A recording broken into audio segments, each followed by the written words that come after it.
Maximum के आगे applicable ही नहीं था पहली। तो कह रहे हैं दूसरे का जो आएगा आंसर आएगा तक।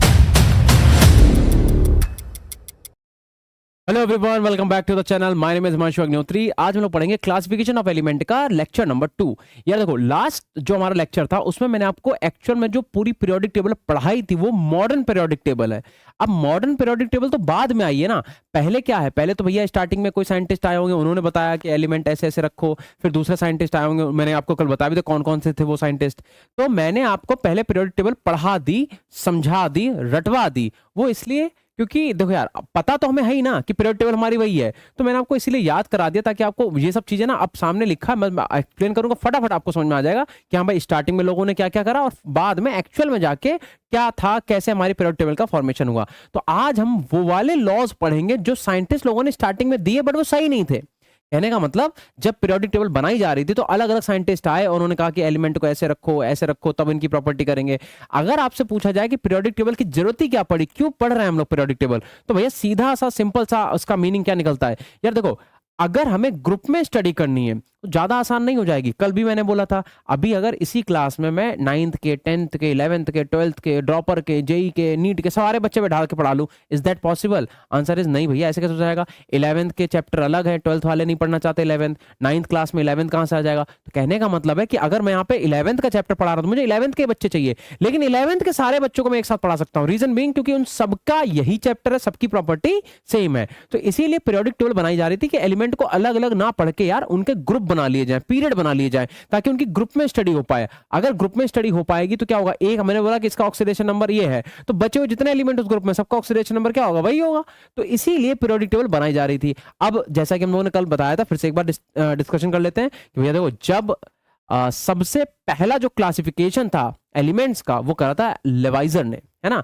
लेवाइजर जो थे, आज के टाइम पे लेवाइजर को मॉडर्न केमिस्ट्री का फादर भी बोला जाता है, ध्यान रखना। बट लेवाइजर जो थे उन्होंने क्या करा, उन्होंने बोला कि एलिमेंट जो है दो टाइप के हैं, एक तुम्हारे मेटल और एक कौन सा होता है, नॉन मेटल। ध्यान रखना, लेवाइजर ने जब अपना क्लासिफिकेशन दिया था एलिमेंट्स को लेकर, तब तक मेटलॉइड की डिस्कवरी नहीं हुई थी। तो लेवाइजर ने सिंपली जो हम लोगों ने 9th-10th में बातें बोली वो उन्होंने बताई कि एलिमेंट्स जो है भैया वो कितने टाइप के होंगे, दो टाइप के, एक हमारे मेटल्स, दूसरे क्या होंगे, नॉन मेटल्स। मेटल्स क्या होता है, metals are good conductor of electricity and heat, metals are malleable and ductile, metals are sonorous in nature, मतलब साउंड प्रोड्यूस करते हैं। नॉन मेटल की बात करें तो non metals are bad conductor of electricity in heat, है ना, they are not malleable and ductile, और non metals are non sonorous, मतलब कि साउंड ज्यादा प्रोड्यूस नहीं करते हैं, तो नहीं करते हैं। अच्छा जी, एक बात और आपको क्या ध्यान रखनी पड़ेगी, मैंने क्या बोला था कि इसमें आपको एक नोट डाल के एक बात यहां पे लिखनी पड़ेगी कि हाँ, जब लेवाइजर ने अपना क्लासिफिकेशन दिया था एलिमेंट को लेके तो क्या नहीं डिस्कवर होते, मेटलॉइड। तो आप क्या लिखोगे कि metalloids were not discovered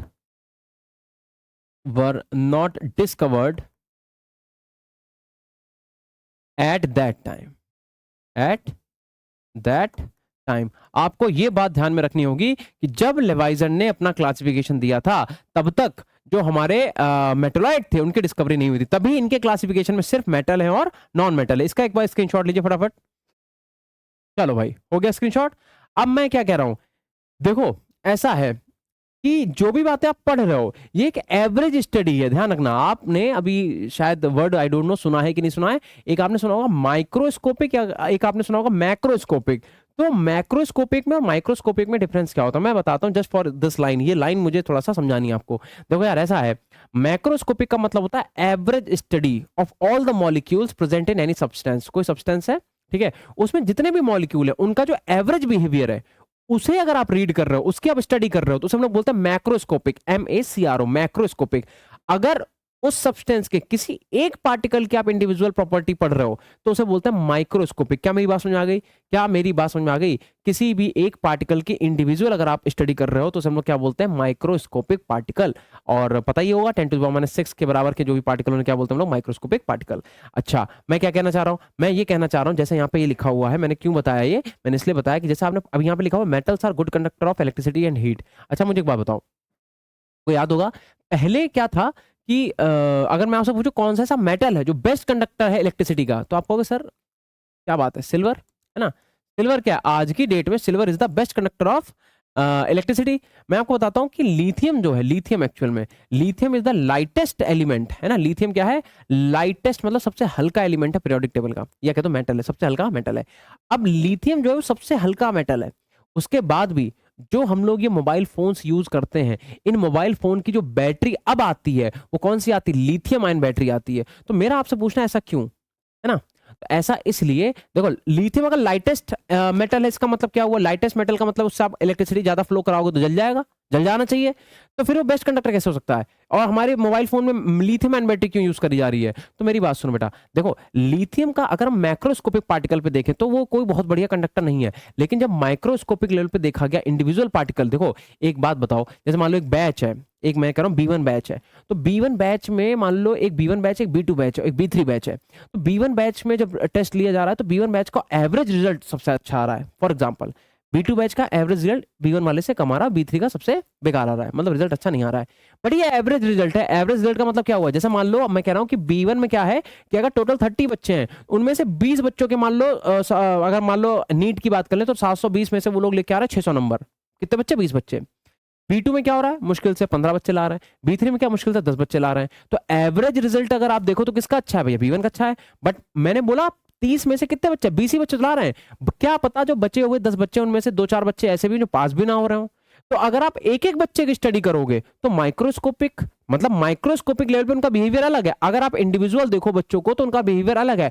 average वो बहुत अच्छा कर रहे हैं, एक साथ मिलकर उनके बैच का रिजल्ट जो है वो हाई जा रहा है। मैं क्या कह रहा हूं, मैं यही समझा रहा हूं कि अगर किसी भी सब्सटेंस के सारे पार्टिकल के आप एवरेज स्टडी करते हो तो माइक्रोस्कोपिक, एक पार्टिकल की अगर आप स्टडी करते हो इंडिविजुअल पार्टिकल की तो क्या बोलते हैं, माइक्रोस्कोपिक। इसका मतलब क्या, इसका मतलब यह है कि लिथियम को जो माइक्रोस्कोपिक लेवल पे देखा गया तो बेस्ट कंडक्टर है इलेक्ट्रिसिटी का। सिमिलरली आपका जो SiO2 होता है, रेत जो होती है ना, रेगिस्तान की रेत, तो रेत का एवरेज बिहेवियर देखो तो रेत भैया बेस्ट कंडक्टर है, लेकिन किसका, हीट का, इलेक्ट्रिसिटी का नहीं। तभी तो उसमें आलू मूंगफली ये सब भूंजी जाती कढ़ाई में, रोड देखा है ना, बाहर ठेले पे लगा के कढ़ाई में मूंगफली ले लो ऐसा कर बेचते हैं। तो मूंगफली वगैरह जो भूंजी जाती है वो रेत में इसलिए भूंजी जाती है क्योंकि रेत जो है वो बेस्ट कंडक्टर है किस चीज का, बेस्ट कंडक्टर है किसका, हीट का, ना कि इलेक्ट्रिसिटी का। लेकिन आपको पता है कि जब उसी SiO2 सिलिका को जब माइक्रोस्कोपिक लेवल पे स्टडी करा था तो क्या बन जाता है, बेस्ट कंडक्टर ऑफ इलेक्ट्रिसिटी। तो ध्यान रखना, तो हम ये बात जो कह रहे हैं ना ये एक एवरेज बात है, ये अगर इंडिविजुअल पार्टिकल की देखोगे तो बातें बिल्कुल अलग अलग हो जाएंगे। फिलहाल हाँ, हम ये कह सकते हैं कि ये हमारा पहला जो क्लासिफिकेशन था वो एलिमेंट का था, जो कि किसने दिया था, एंटोइन लेवेजर ने। और उन्होंने क्या बोला कि जो आपके एलिमेंट है दो टाइप के होते हैं, एक मेटल होता है और एक नॉन मेटल होता है। ध्यान आपको क्या रखना है कि ये बात आपको बिल्कुल ध्यान रखनी पड़ेगी कि जब लेवाइजर ने अपना क्लासिफिकेशन दिया था तब तक metalloid were not discovered at that time. चलो ये इसका स्क्रीनशॉट आपने ले ही लिया होगा, चले आगे बेटा। चलो अब देखो, जब इन्होंने अपना दे दिया तो एक दूसरे साइंटिस्ट थे जिनका नाम था डॉबर्नियर। डॉबर्नियर आए, डॉबर्नियर ने कहा कि देखो ऐसा है, एलिमेंट्स को मासेस के ऑर्डर में अगर हम देखें तो तीन तीन की इन्होंने ट्रायड बनाए, तीन तीन एलिमेंट के तीन ट्रायड बनाए इन्होंने। और इन्होंने बोला कि पहले और तीसरे एलिमेंट के एटॉमिक मास का अगर हम अर्थमेटिक मीन निकालें, या कहते हो पहले और तीसरे एलिमेंट का मासेस निकाल, मासेस का एवरेज निकालें, एवरेज का मतलब मास पहले का तीसरे का जोड़ो y डिवाइड बाय 2, तो कह रहे हैं दूसरे का जो आएगा वो सेम होगा जो उसे सॉल्व करके आएगा। जैसे फॉर एग्जांपल इन्होंने तीन ट्रायड दी, इन्होंने बोला कि अगर हम लिथियम को, सोडियम को एंड पोटेशियम को ऐसे ट्रायड में रखें, तीन एलिमेंट की एक ट्रायड बोली गई, तीन का मतलब ट्रायड, ठीक है ना।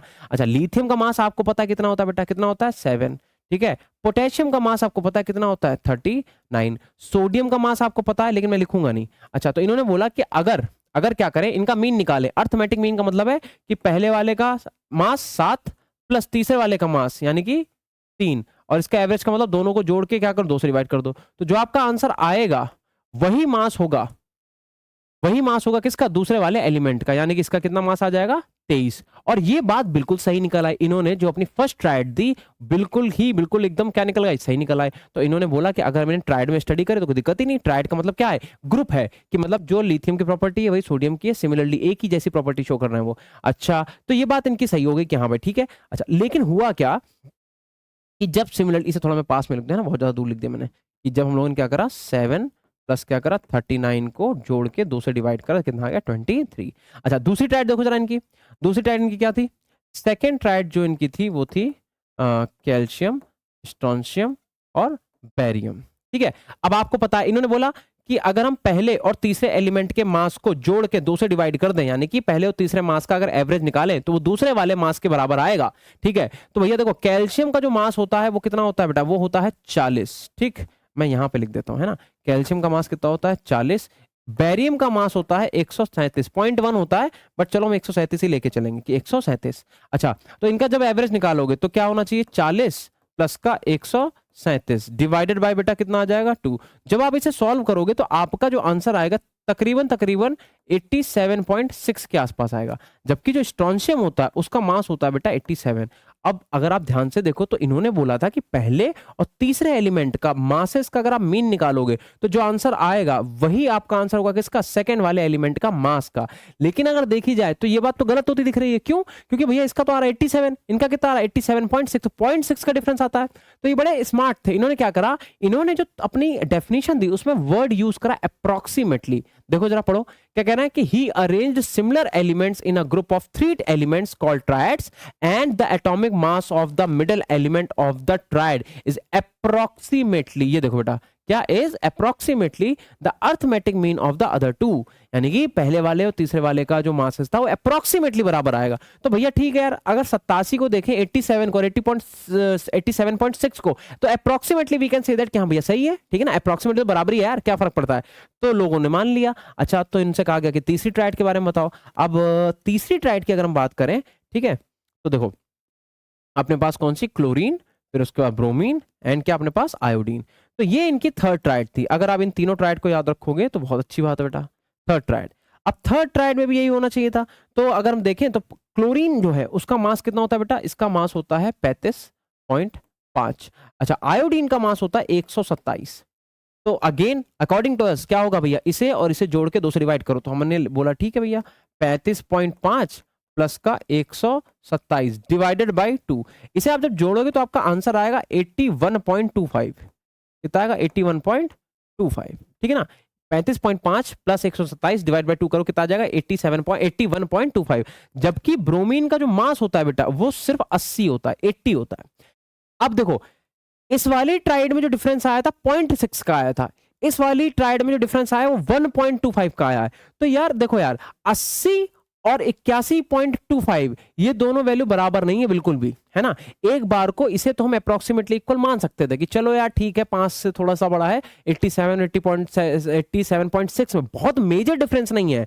ऑल्दो आज की कैलकुलेशन में अगर देखें तो इससे तो बहुत ही गड़बड़ हो जाएगी, बट एट दैट टाइम यार उस समय भाई सोच के देखो, इंटरनेट नहीं था, किताबें उतनी नहीं थी, लोग डिस्कवरी मतलब एकदम से विकसित हो रहे थे। तो हमने मान लिया कि हाँ चलो ठीक है कि 87 और 87.6 बराबर ही है। लेकिन अब जब 80 और 81.25 इन दोनों में तो बिल्कुल भी कोई सिमिलरिटी नहीं आ रही, तो अलग आ रहा है, तो इनकी ट्राइड जो फेल होती हुई दिखाई दे रही थी। तो इसीलिए तीसरी ट्राइड के बाद चौथी ट्राइड बनी ही नहीं। तो ध्यान रखना, जो आपके डॉवर्नियर थे उन्होंने क्लासिफिकेशन एलिमेंट कैसे किया, 3 ट्राइड दी और इन्होंने बोला कि पहले और तीसरे के एटम, जो भी पहला और तीसरा एटम होगा उसके मासेस का अगर हम अर्थमेटिक मीन निकालेंगे तो दूसरे वाले मास के क्या आएगा, बराबर आएगा। आया भी, पहली वाली ट्राइड तो बिल्कुल ही सही थी, दूसरे वाले में 0.6 का डिफरेंस आया, तीसरी वाले में 1.25 का डिफरेंस आया। तो इन्हें समझ में आ गया था कि कहीं ना कहीं कुछ ना कुछ गड़बड़ हो रही है, इसीलिए चौथी ट्राइड दी नहीं गई। और इसीलिए ये वाली ट्राइड भी अगर आप ध्यान से देखो तो पहली वाली तो बिल्कुल सही है, और क्योंकि इन्होंने अप्रोक्सीमेटली वर्ड यूज करा तो ये दोनों ट्राइड भी कहीं ना कहीं सही ही है। बट इसके बाद हम इनका कोई भी नहीं आया क्योंकि इसके बाद निकला ही नहीं। ठीक है, तो इसका भी एक बार स्क्रीनशॉट ले लो। ये थे हमारे डॉवर्नियर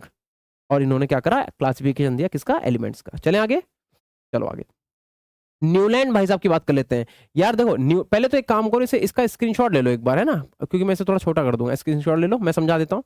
देखो अब इसे थोड़ा सा छोटा करेंगे यहाँ पे क्योंकि अपने को जगह चाहिए। ठीक है, हाँ इतना। अब देखो समझाता हूँ। न्यूलैंड जो थे वो एक बहुत बड़े साइंटिस्ट तो थे ही, but at the same time ये एक म्यूजिशियन भी थे। ठीक है, और इन्होंने क्या करा, इन्होंने कहा जैसे म्यूजिक में पहले और 7वें नोट के बाद, मतलब पहला और 8वां नोट बराबर आता है। जैसे मैं लिख देता हूँ, जैसे अगर हम इंडिया की बात करें हिंदी में तो हम लोगों ने पढ़ रखा है ना कि भैया पहला नोट क्या होता है, सा, फिर रे, फिर एंड गा, देन उसके बाद मा, पा, फिर उसका धा, फिर उसका नी, और नी के बाद वापस से क्या आएगा बेटा, सा ही आ जाएगा। तो पहला एलिमेंट कौन सा, पहला नोट था सा, 7वां एलिमेंट था नी, और 8वां एलिमेंट वापस से कौन सा आ गया, सा ही आ गया। तो पहला और 8वां एलिमेंट तो सेम आ गया। इन्होंने भी क्या करा, इस बात का फायदा उठा के ही अपनी बात बोल दी। इन्होंने कहा कि अगर एलिमेंट को एटॉमिक मासेस के इंक्रीजिंग ऑर्डर में रखें तो पहले और 8वें एलिमेंट का जो मास होगा वो इक्वल आएगा। सॉरी क्या बोल रहा हूं, अगर एलिमेंट्स को एटॉमिक मासेस के इंक्रीजिंग ऑर्डर में रखा जाए तो पहले और 8वें एलिमेंट की जो प्रॉपर्टीज होंगी वो क्या होंगी, सेम होगी। जैसा कि हमारे म्यूजिकल नोट्स में होता है कि हर पहली की और 8th की कि प्रॉपर्टी सेम है। देखो ना, सारे गामा पा धा नी के बाद क्या आ गया, फिर से सा आ गया, रिपीट कर रही है कि अपने आप को। ऐसे इन्होंने बोला कि हर सातवें एलिमेंट के बाद जो आठवां एलिमेंट आएगा, कब, जब एलिमेंट्स को उनके एटॉमिक मासेस के इंक्रीजिंग ऑर्डर में रखा जाएगा, तब पहले और आठवें एलिमेंट की प्रॉपर्टी क्या करेंगे, रिसेंबल करेंगे, सेम होंगी। बट यार कहीं ना कहीं इनका जो लॉ था वो भी गड़बड़ हो गया। मैं समझाऊंगा कहीं ना कहीं क्या बहुत ज्यादा ही गड़बड़ हो गया। फिलहाल तो पहले लॉ क्या था, देखो अगर मैं आपसे बोलूं कि मैं एलिमेंट ले लूं ना ओ फ्लोरीन, मैग्नीशियम,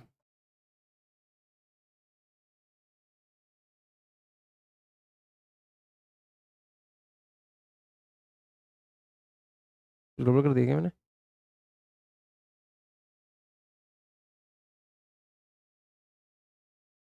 ये क्लोरीन है, ठीक है ना।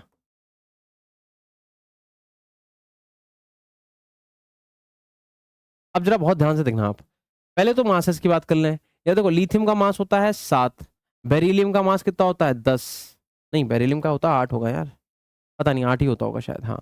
बोरॉन का होता है 10, कार्बन का होता है 12, नाइट्रोजन का होता है 14, ऑक्सीजन का होता है 16, फ्लोरीन का होता है 19, और सोडियम का कितना होता है बेटा 23, मैग्नीशियम का होता है 24, एल्यूमिनियम का होता है 27, सिलिकॉन का 24, नहीं 28 होता है, फॉस्फोरस का 31, सल्फर का 32, इसका 35.5, ठीक है ना। पोटेशियम का होता है बेटा कितना 39, और कैल्शियम का होता है 40, इसका होता है 45 पॉइंट समथिंग 5 होता है शायद, देख लेना एक बार, स्कैंडियम के बाद चेक कर लेना बेटा। अच्छा, तो अब जरा अगर आप ध्यान से देखो तो हमने क्या करा, हमने एलिमेंट्स को उनके एटॉमिक मासेस के इंक्रीजिंग ऑर्डर में रख दिया। अब आप सोच रहे हो सर यहाँ पे हाइड्रोजन नहीं लिया, रुक जाओ रुक जाओ रुक जाओ, समझाते हैं हाइड्रोजन क्यों नहीं लिया, और आगे भी कुछ गड़बड़ है इसमें, बट वो क्यों पहले समझाएं। पहले देखो ध्यान से, देखो भैया बात ऐसी है, पहले तो इनका लॉ समझो। इनका लॉ ये कह रहा है कि अगर हम लिथियम, और हमने एलिमेंट्स को क्या करा, हमने एलिमेंट्स को उनके एटॉमिक मासेस के इंक्रीजिंग ऑर्डर में लिख लिया, यस और नो, लिख लिया, लिख लिया। तो कह रहे हैं अगर आप पहला एलिमेंट देखो, तो पहला एलिमेंट, फर्स्ट एलिमेंट कौन है, फर्स्ट एलिमेंट है आपका लिथियम, पहले के बाद दूसरा, तीसरा, चौथा, पांचवा, छठा, सातवां, सातवां फ्लोरीन, और आठवां एलिमेंट कौन है, सोडियम है। और इन्होंने बोला कि लिथियम और सोडियम की प्रॉपर्टी सेम होगी, और बिल्कुल सही बात है भैया, lithium, sodium, potassium, rubidium, caesium, francium एक ही ग्रुप के, तो ग्रुप नंबर फर्स्ट के एलिमेंट है।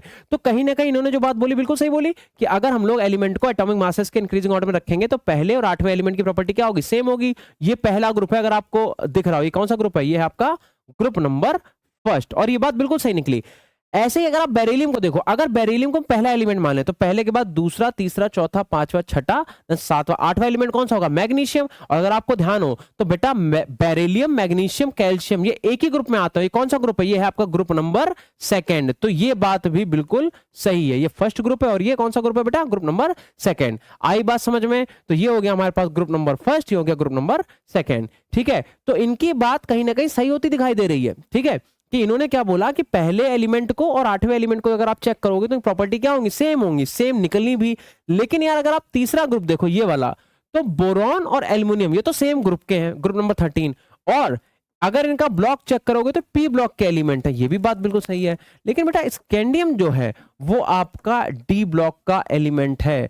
तो लो यहीं पे ब्रेक लग गया। कहने का मतलब यह है, इन्होंने फिर से एक बार मैं बोल रहा हूं, इन्होंने बोला कि एलिमेंट को अगर उनके एटॉमिक मासेस के इंक्रीजिंग ऑर्डर में रखा जाएगा तो पहले एलिमेंट और आठवें एलिमेंट की प्रॉपर्टीज रिसेंबल करेंगी, हाँ या ना, ठीक है। हुआ भी ऐसा, लिथियम के बाद आठवां एलिमेंट कौन है, सोडियम, सोडियम के बाद आठवां एलिमेंट कौन है, पोटेशियम, एक ही ग्रुप के। बेरिलियम के बाद मैग्नीशियम आठवां, और आठवां मैग्नीशियम के बाद कैल्शियम आठवां, एक ही ग्रुप के, कोई दिक्कत नहीं आ रही थी। लेकिन जैसे आप थर्ड ग्रुप देखने गए, आपने देखा कि बोरॉन और एल्युमिनियम ये तो सेम ग्रुप के हैं, पी ब्लॉक के हैं, 13 ग्रुप के हैं, लेकिन बेटा स्कैंडियम जो है वो तो डी ब्लॉक का एलिमेंट है। तो भैया पी ब्लॉक के एलिमेंट और डी ब्लॉक के एलिमेंट में कैसे प्रॉपर्टी सेम हो जाएंगी यार, वो तो ऐसे ब्लॉक ही अलग हो गया तो प्रॉपर्टी कैसे सेम होंगी। तो कहीं ना कहीं पहला सबसे बड़ा ड्रॉबैक क्या आया कि इनका जो रूल था वो सिर्फ 20th तक के एलिमेंट पे ही एप्लीकेबल हुआ, कैल्शियम तक, कैल्शियम के आगे एप्लीकेबल ही नहीं था। पहली बात, अगर हम इसे जैसा लिखा एज इट इज ऐसा ही सही मान ले तब, कि इनका जो इन्होंने जो अपना लॉ दिया, पहली बात तो इनका लॉ जो था वो 20 तक के एलिमेंट पे ही एप्लीकेबल है, इसके बाद एप्लीकेबल है ही नहीं। आप देखो तो सामने आ गया। दूसरी बात, तुम लोग बिल्कुल सही हो कि यहाँ पे हाइड्रोजन क्यों नहीं है, तो बिल्कुल सही बात है। और एक और बात है, हाइड्रोजन के बाद कौन आता है, हीलियम आता, तो हीलियम क्यों नहीं है और हाइड्रोजन क्यों नहीं है। तो भैया बात ऐसी है कि इन्हें एक तो कोई भी नॉलेज नहीं थी किसकी, आइसोटोप्स की। कहने का मतलब ये कि इन्होंने जब ये लॉ दिया तब तक आइसोटोप्स की डिस्कवरी नहीं हुई थी।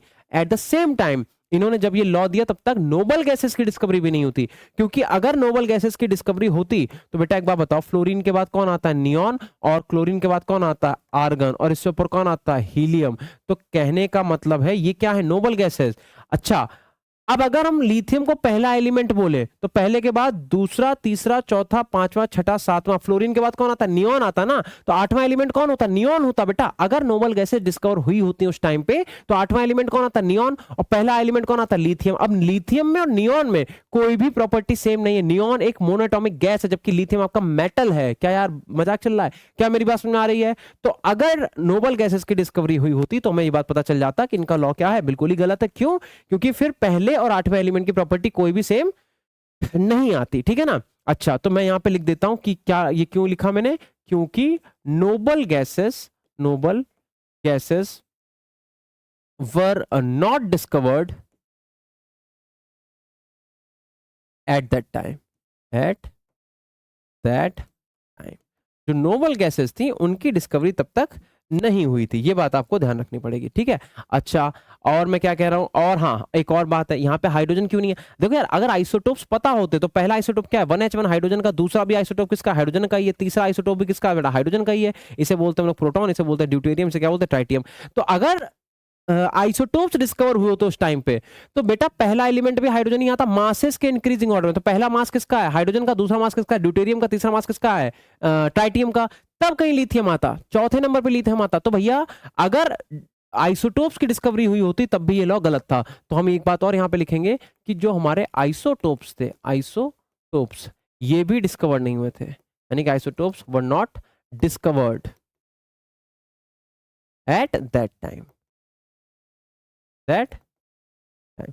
तो आपको क्या ध्यान रखना है कि एक तो पहले इनका लॉ है क्या, लॉ सामने लिखा हुआ मैंने आपको समझा दिया, एक बार पढ़ लो चाहो तो। When the lighter elements are arranged in the order of their increasing weight, then every eight element is similar to is to the first element in its property, similarly as the eight note of the musical scale, जैसे मैंने बताया ना music में होता है वैसा ही, is similar to the first one, ठीक है। कह रहे हैं कि sodium eighth element resemble in its properties with lithium, lithium और सोडियम प्रॉपर्टी क्या सेम है, एंड सोडियम और पोटेशियम प्रॉपर्टी क्या है? सेम है। तो एक बार बढ़िया से इसका प्यारा सा स्क्रीनशॉट लो।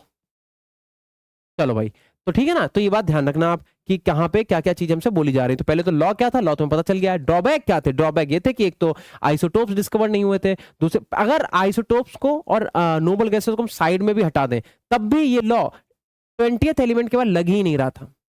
बोला ना मैंने कि 20th एलिमेंट के बाद तो तब भी नहीं लग रहा था। और भैया अगर हम इसकी बात मान लें कि तो यहाँ पे ये भी एग्जिस्ट करते हैं तो वैसे फेल है, ठीक है। तो चलो ये याद रखना कि नोबल गैस डिस्कवर नहीं हुई थी, आइसोटोप डिस्कवर नहीं हुए थे, और 20th एलिमेंट के बाद ये लग नहीं रहा था। अब आ जाओ आगे। बात करते हैं लॉदरमेयर की। लॉदरमेयर जो थे इन्होंने भी एटॉमिक मास और एटॉमिक वॉल्यूम के बीच में ही क्या करा, अपना एक पीरियोडिक टेबल बनाई। तो मैं इधर लिख दूं, ये क्या था? ये था अपने पास एटॉमिक वॉल्यूम, ठीक है ना। ये था हमारे पास एटॉमिक वॉल्यूम, और ये क्या था? ये था एटॉमिक मास। अब देखो, लॉदर मेयर भी गलती कर रहे हैं। लॉदर मेयर गलती क्यों कर रहे हैं?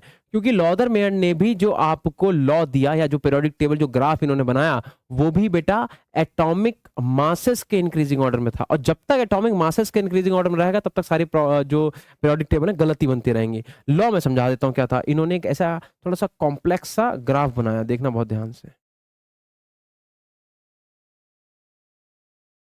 ऐसा, ठीक है। और इस ग्राफ में पहले पता है प्रॉब्लम क्या थी? एक तो भैया अगेन तुम जैसा कि देख सकते हो कि इन्होंने जो लॉ दिया वो अगेन एटॉमिक मासेस के बेसिस पे दिया गया था। और मैंने बताया ना पीरियोडिक फंक्शन लॉ जो है वो एटॉमिक मासेस है ही नहीं। पीरियोडिक फंक्शन लॉ क्या है? वो एटॉमिक नंबर है, एटॉमिक मास है ही नहीं पीरियोडिक फंक्शन लॉ। तो वही है, एक बार इसे जरा बढ़िया से कर देते हैं ना, थोड़ा सही नहीं बना था। अब थोड़ा सा सही लग रहा है। तो आपको ध्यान क्या रखना है कि जो पीरियोडिक फंक्शन लॉ है वो क्या है हमारा? एटॉमिक नंबर, ना कि एटॉमिक मास। इन्होंने क्या करा, इन्होंने इस वाले जो ये बॉटम आपको दिख रहा है ना, पीक के बॉटम जो दिख रहे हैं, यार एक और बना लेते हैं ये। रुको एक सेकेंड, बढ़िया नहीं लग रहा है ऐसे, ट्यून डिंग डिंग डिंग डिंग। हाँ अब सही है।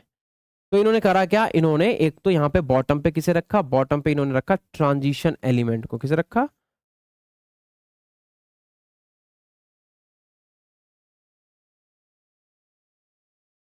ट्रांजिशन एलिमेंट्स को, ठीक है, बॉटम पे। अच्छा, पीक्स पे किसे रखा, यहाँ पे किसे रखा, तो यहाँ पे इन्होंने फर्स्ट ग्रुप के एलिमेंट को रखा, lithium, sodium, potassium, rubidium, caesium, ठीक है भाई। अच्छा, और इन्होंने क्या करा, इन्होंने जो आपके ये जो डिसेंडिंग पार्ट दिख रहा है, ये वाला पार्ट देखो ना, ये जो कर्व नीचे को गिर रहा है ना, ये वाला, इधर ये वाला, इधर वाला, इसमें क्या रखा, इसमें इन्होंने सेकेंड ग्रुप के एलिमेंट को रखा। कौन कौन से, बेटा, इधर आ जाएगा बेटा मांगे, इधर आ जाएगा कार, कौन सी कार, सेंट्रो, इधर आ जाएगा बापू, देन उसके बाद क्या, राजी, ठीक है भाई। अच्छा, और जो आपको असेंडिंग पार्ट दिख रहा है, असेंडिंग पार्ट पे इन्होंने किसे रखा बेटा, हेलोजन्स को रखा, यानी कि ये वाला जो आप पार्ट देख रहे हो इधर, ये यहाँ पे, ये ठीक है ना, इस पे किसे रखा, फ्लोरीन, फिर फ्लोरीन, फिर किसे रखा, ये मैंने कुछ गड़बड़ कर दिया, हाँ बिल्कुल गड़बड़ कर दिया सर आपने, देखो यहाँ पे आएगा, इधर एंड इधर, ठीक है, तो हो जाएगा फ्लोरीन, फिर क्लोरीन, फिर ब्रोमीन, फिर आयोडीन। अच्छा, तो इनका लॉ यार देखो गलत तो इसीलिए क्योंकि वही वाली बात है, आइसोटोप्स की कोई जगह नहीं है, नोबल गैसेस डिस्कवर्ड नहीं है, ठीक है ना, और वही वाली बात है, और बहुत ज्यादा कोई और सारे एलिमेंट रखे नहीं, सिर्फ इतने ही एलिमेंट को इन्होंने दिखाया, तो एलिमेंट तो बहुत सारे थे। तो अगर आप जैसे ये येलो कलर वाले देखो, ये फ्लोरीन हो गया, क्लोरीन हो गया, ब्रोमीन हो गया, और ये आयोडीन हो गया, है ना, ये क्या है, ये तुम्हारे हेलोजन्स है, तो इन्होंने हेलोजन्स रख दिए कि हाँ भाई यहाँ पे हेलोजन्स रहेंगे एटॉमिक मासेस के इंक्रीजिंग ऑर्डर में। अगर आप देख लो ये व्हाइट वाले देख लो एक बार कौन है ना, अगर आप इन्हें पहचान ली ना की, रूबी से फ्रेंडशिप, ये कौन है, ये एल्कली मेटल्स है बेटा, कौन है ये, एल्कली मेटल्स है, ठीक है ना। अच्छा, देन उसके बाद जो आप देख रहे हो कौन सा वाला कलर, कौन सा वाला कलर हेलोजन हो गया, ये ग्रीन वाला देखो, ग्रीन वाला कौन सा था बेटा, बेटा, मांगे, कार, सेंट्रो, बाप, राजी, ये कौन है, ये एल्कलाइन अर्थ मेटल है, क्या है ये है तुम्हारे पास एल्कलाइन अर्थ मेटल्स। तो बात ये है कि इन्होंने जो ग्राफ दिया वो सही, क्या सही तो वैसा ही नहीं है, क्योंकि देखो यार एटॉमिक मासेस का इंक्रीजिंग ऑर्डर है, तो पहले तो वही वाली बात है कि नोबल गैसेस थी नहीं, आइसोटोप्स थे नहीं, दूसरी बात एटॉमिक मासेस का इंक्रीजिंग ऑर्डर, तो कहीं ना कहीं गड़बड़ तो हो गई, और दूसरी बात इनका ये ग्राफ पढ़ पाना ही बहुत कॉम्प्लेक्स था, तो पीरियोडिक टेबल जो बनाई हुई इतनी कॉम्प्लेक्स थी, समझ में नहीं आ रहा, तो ऐसा चीज हम क्यों रीड करेंगे जो डिफिकल्ट इतनी है, ठीक है। तो आपसे इसमें पूछा क्या जाएगा कि असेंडिंग पार्ट में कौन था, डिसेंडिंग पार्ट में कौन था, पीक्स पे कौन था, बॉटम पे कौन था, या फिर एलिमेंट को जो एल्कली मेटल उन्हें कहां पे रखा गया, तो आपको बस एज इट इज इसे याद करना है। जल्दी से एक बार इसका स्क्रीनशॉट लो प्यारा सा, चले बेटा, चलो। हाँ, अब आते हैं हमारे पास मेंडलीव पीरियोडिक टेबल। तुम लोगों ने वाली एज ऑफ अल्ट्रॉन वाली मूवी देखी है मार्वल्स की, उसमें होता ना कि वो सब एवेंजर्स बैठे होते हैं, थॉर का हथौड़ा रखा होता है, तो कहता है कि उठा के दिखाओ किसमें दम है, तो पहले आयरन मैन आता है अपना सूट पहन के, फिर वो आता है, उसका दोस्त आता है, फिर ऐसे करके एक एक करके उठाते हैं, कैप्टन अमेरिका उठता है, वो उठाता है, तो सब लोग बातें कर रहे होते हैं, लेकिन जब वो हथौड़े को उठाता है तो हथौड़ा हल्का सा हिल जाता है अपनी जगह से, और ये कोई नोटिस नहीं कर पाता है, लेकिन थॉर कर लेता है कि अरे भैया ये क्या हो गया, इसने तो खिसका दिया जगह से अपनी, बट उठाता नहीं है ना, शायद वो उतना वर्दी नहीं था उस टाइम पे, जो भी था, लेकिन हाँ, तो भैया जो क्लासिफिकेशन चल रहा है, जो पीरियोडिक टेबल बनाने का गेम चल रहा है, उसमें मेंडलीव ने भी बिल्कुल वही काम करा। कौन सा वाला काम, कि हथौड़ा जो है हल्का सा उठाई, इन्होंने ऑलमोस्ट पीरियोडिक टेबल बना ही डाली थी। वो बात अलग है कि उसका भी जाके बाद में गड़बड़ हो गया, गलत हो गई, लेकिन हाँ ऑलमोस्ट इन्होंने पीरियोडिक टेबल बिल्कुल बना ही डाली थी। तुम्हारे सामने बनी हुई है, देखो ये पूरी इन्होंने पीरियोडिक टेबल बना डाली थी। अब इसमें क्या क्या था पहले तो पढ़ेंगे कि क्या क्या था, कैसे बनाई, किसे किसे क्या क्या चीजें, बाद में पढ़ेंगे फेलियर क्या था। तो पहले देखो, पहले इन्होंने क्या करा, physical and chemical property of element. पहली बात तो पीरियोडिक इनका लॉ जरा समझो, मेंडलीव का जो पीरियोडिक लॉ है वो भी वही है, क्या, the physical and chemical properties of elements are the periodic function of their atomic weight. जब तक ये लोग ये वाली बात को नहीं हटाएंगे तब तक जो है पीरियोडिक टेबल गलत बनती रहेगी। अभी पीरियोडिक टेबल बनना स्टार्ट हो, सब लोग बना बना के दिखा रहे हैं। तो देखो भैया ऐसा है, इन्होंने क्या करा, इन्होंने अपने 8 ग्रुप बनाए। 8 ग्रुप में अगर तुम ध्यान से देखो, ग्रुप नंबर पहले से लेकर 7 तक इन्होंने हर एक ग्रुप को 2 सब ग्रुप में डिवाइड करा, ए बी फिर ए बी फिर ए बी फिर ए बी फिर उसके बाद क्या करा, एलिमेंट्स को फिल करना चालू करा। तो अब तुम्हें पढ़ना क्या है, और एक और ध्यान रखना, 63 एलिमेंट्स थे इनकी पीरियोडिक टेबल में। तो वैसे तो तुम इसका स्क्रीनशॉट लो, तुम्हें ये पीरियोडिक टेबल मिल जाएगी अपना एनसीईआरटी की बुक में भी, बट एक बार इसका स्क्रीनशॉट ले लो, फिर तुम्हें समझाते हैं। देखो देखो इन्हें पढ़ो, क्या क्या लिखा हुआ है, कह रहा है कि क्या क्या था। तो पहली बात तो it is based on atomic weight. पहली बात तो इन्होंने भी कुछ नया नहीं करा, पीरियोडिक टेबल जरूर इन्होंने बनाई, लेकिन इन्होंने भी वही गलती करी जो बाकी के सारे साइंटिस्ट कर रहे थे, यानी कि एटॉमिक मास को ही इन्होंने भी प्रायोरिटी दी। इन्होंने जो पीरियोडिक फंक्शन लॉ माना, किसे माना, एटॉमिक मास को माना। अच्छा दूसरी बात कह रहे हैं 63 एलिमेंट्स वर नोन। उस समय इनकी पीरियोडिक टेबल में कितने एलिमेंट रखे गए थे, 63 एलिमेंट। अगेन देखो बेटा, noble gases were not discovered. जब तक इन्होंने अपनी पीरियोडिक टेबल दी थी तब तक नोबल गैसेस डिस्कवर्ड नहीं हुई थी। 7 हॉरिजॉन्टल रोज थी जिन्हें क्या बोला गया, पीरियड बोला गया। देख लो बेटा, आज भी कितने पीरियड है, 7 ही हैं, गिन लो, 1 2 3 4 5 6 और एक 7, ठीक है ना। देखो उसके बाद क्या कह रहे हैं, आगे जाओ। हाँ उसके बाद देखो कह रहा है कि वर्टिकल कॉलम्स को हम लोगों ने क्या बोला, ग्रुप बोला, बिल्कुल सही बात है। और कितने ग्रुप थे, 8 ग्रुप थे इनकी पीरियोडिक टेबल में। अच्छा देखो कह रहे हैं कि each group up to 7th is divided into 2 sub group, group A group B. जैसे बोला था ना मैंने कि अगर आप देखो तो यहां से लेके यहां तक क्या करा, एक ग्रुप को 2 सब ग्रुप में डिवाइड करा, A B A B A B ऐसे करके, ठीक है। अच्छा वापस आ जाओ, अरे कहाँ गए, ठीक है ना।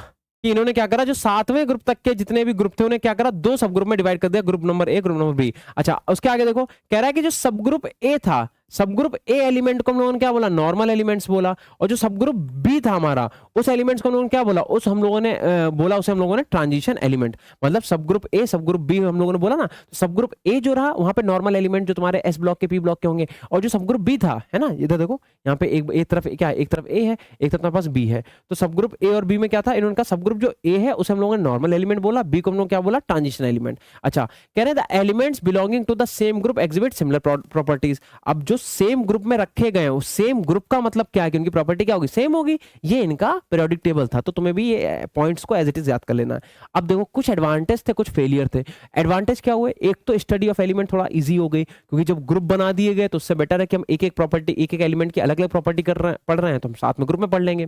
दूसरा देखो कह रहे हैं प्रिडिक्शन हुई कुछ न्यू एलिमेंट्स की, बिल्कुल सही बात है। फिर कह रहे हैं करेक्शन इन्होंने करा कुछ डाउटफुल एटॉमिक वेट, मतलब जिनका एटॉमिक वेट थोड़ा सा डाउटफुल था, कितना होना चाहिए, कि 37.7 होना चाहिए, उनका नहीं 37 होता है, वो सही कर दिया। तीसरा क्या है कि पोजीशन दे दी हाइड्रोजन को, देखो ना इन्होंने हाइड्रोजन को पोजीशन दे दी। इससे पहले तुम लोगों ने जितने भी पीरियोडिक टेबल हमने तुम्हें बताया, चाहे डॉबरनियर हो, चाहे तुम्हारा न्यूलैंड हो, चाहे तुम्हारा लेवाइजर थे, है ना, इन्होंने हाइड्रोजन के बारे में, लॉथरमेयर ने भी हाइड्रोजन को कहीं नहीं रखा, लेकिन इन्होंने देखो क्या करा, इन्होंने हाइड्रोजन को पोजीशन दे दी। अगर आप इसे देख पा रहे हो ध्यान से, है ना, कि हाइड्रोजन को इन्होंने यहाँ पे रख दिया। अच्छा ठीक है भाई। और तो मतलब ये एडवांटेजेस थे भैया इसके। फेलियर देखो क्या था, फेलियर था कि पहली बात तो इन्होंने भी आइसोटोप के बारे में कोई बात नहीं करी, और क्योंकि पता था ना कि आइसोटोप्स या कह दो डिस्कवर नहीं हुए, तो जो भी कह दो, अगर इन्होंने आइसोटोप्स के बारे में बात करी होती तो पहला हाइड्रोजन आता, दूसरे पे भी हाइड्रोजन आता, तीसरे पे भी क्या आता, हाइड्रोजन, क्योंकि 1h1 1h2 1h3, तो पहला तो ये हो गया। दूसरा देखो कह रहा है एनॉमलस पेयर ऑफ एलिमेंट। बेटा ये जो लाइन है ना, ये इस पे स्टार बनाओ, क्योंकि यही वो लाइन है जो फेलियर है किसका, जो इनका मेंडलीव्स का पीरियोडिक फंक्शन लॉ था। तो this is the failure of periodic function law.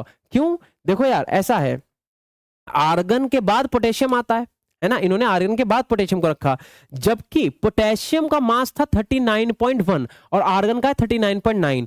और अगर तुम बोल रहे हो कि एटॉमिक मासेस के इंक्रीजिंग ऑर्डर में रख रहे हैं, इसका मतलब जिसका मास कम होगा उसे पहले रखना चाहिए ना, तो पोटेशियम को पहले रखना चाहिए, आर्गन को बाद में, जबकि आर्गन पहले और पोटेशियम बाद में, तो ये बात गलत हो गई। ऐसे इसमें देखो टेक्नीशियम आयोडीन में देखो, आयोडीन का मास होता है 127, टेक्नीशियम का होता है 127.5। अरे भैया 0.5 ज्यादा, बट ज्यादा तो है, तो जिसका ज्यादा वो बाद में जाएगा ना। इंक्रीजिंग ऑर्डर का मतलब क्या, छोटे से कम की तरफ, तो इसे बाद में जाना चाहिए, इसे पहले आना चाहिए, बट उल्टा है कि ये पहले ये बाद में। ऐसे कोबाल्ट और निकल में, निकल का 58.6 होता है, कोबाल्ट का 58.9 है, कोबाल्ट को पहले रखा गया, बाद में निकल रखा गया। तो ये क्या था, ये था तुम्हारा फेलियर। इसका एक बार स्क्रीनशॉट बेटा अच्छे से, ठीक है। तो ये तुम्हारा फेलियर। तो मेंडलीव जो थे उन्होंने कुछ ना कुछ हद तक पीरियोडिक टेबल बना तो दी थी, लेकिन उनके भी क्या हुआ, पीरियोडिक टेबल में बहुत सारे जो कहते हैं ड्रॉबैक्स निकल आए, फेलियर निकल आए, तो इनकी पीरियोडिक टेबल भी सही नहीं मानी जाती है। तो इसके बाद जो तुम पढ़ोगे वो तुम पढ़ोगे मॉडर्न पीरियोडिक टेबल। अच्छा इसका एक पॉइंट है बेटा, देख लो एक बार, इन्होंने देखो हाँ, like elements were placed in different group. इन्होंने क्या करा, एक जैसे जो एलिमेंट्स है उन्हें अलग अलग ग्रुप में रख दिया, जैसे प्लेटिनम और गोल्ड, और एक ग्रुप में सेम मतलब सेम ग्रुप में डिफरेंट एलिमेंट रख दिए। देखो लिखा हुआ है unlike elements were placed in same group. जैसे ग्रुप फर्स्ट की अगर बात करो तो lithium, sodium, potassium, rubidium, caesium है, और इधर कॉपर। भैया ये डी ब्लॉक के एलिमेंट है, ये एल्कली मेटल है, एस ब्लॉक के, इनकी प्रॉपर्टी कैसे सेम हो सकती है। तो इन्होंने सेम ग्रुप में डिफरेंट एलिमेंट रख दिए, और जो सिमिलरली प्रॉपर्टी है वो अलग अलग ग्रुप में डाल दी है। जैसे कि इनकी प्रॉपर्टी सेम है, अलग अलग डाल दिया, और एक ही ग्रुप में दो अलग अलग ब्लॉक के एलिमेंट डाल दिए। तो ये इनका ड्रॉबैक था, है ना। अब इसके बाद हम लोग पढ़ेंगे मॉडर्न पीरियोडिक टेबल। तो मॉडर्न पीरियोडिक टेबल जब आई तो एक हमारे पास महान साइंटिस्ट थे जिनका नाम था हेनरी मोजले। हेनरी मोजले ने बोला कि भैया जो पीरियोडिक फंक्शन लॉ आप लोग जबरदस्ती हो एटॉमिक मास को बनाए बैठे हुए हो, बोले इसे ठीक कर लो। बोले पीरियोडिक फंक्शन लॉ जो है वो एटॉमिक मास नहीं है, हो ही नहीं सकता। पीरियोडिक फंक्शन लॉ जो है वो एटॉमिक नंबर है। मतलब जो अभी तक आप लोग कर रहे हो कि एलिमेंट्स को एटॉमिक मासेस के इंक्रीजिंग ऑर्डर में रख रहे हो, बोले इसे ना करके आप क्या करो, एलिमेंट्स को एटॉमिक नंबर के इंक्रीजिंग ऑर्डर में रखो और फिर बना के देखो तो आपकी पीरियोडिक टेबल बन जाएगी। और इस बात को सुनते ही नील्स बोर सामने आए और उन्होंने बोला कि तेरा भाई बनाएगा पीरियोडिक टेबल, और उन्होंने फाइनली जाके मॉडर्न पीरियोडिक टेबल बनाई। अब ये मॉडर्न पीरियोडिक टेबल क्या है उसकी पूरी जानकारी हम लोग नेक्स्ट वीडियो में डिटेल से जानेंगे। पर अगर आपको याद हो तो जो इससे पहले वाला लेक्चर है जो आपको मैंने पूरी पीरियोडिक टेबल पढ़ाई है वही आपकी क्या है, मॉडर्न पीरियोडिक टेबल। ठीक है ना, तो हम लोगों ने रिवर्स पढ़ा है, कोई बात नहीं, उससे आपको एटलीस्ट याद हो गया। ठीक है, तो आज की वीडियो में इतना ही रखेंगे बेटा, अगली क्लास में मॉडर्न पीरियोडिक टेबल उसके आगे का जो भी पार्ट पढ़ेंगे। चलिए, thank you so much, bye.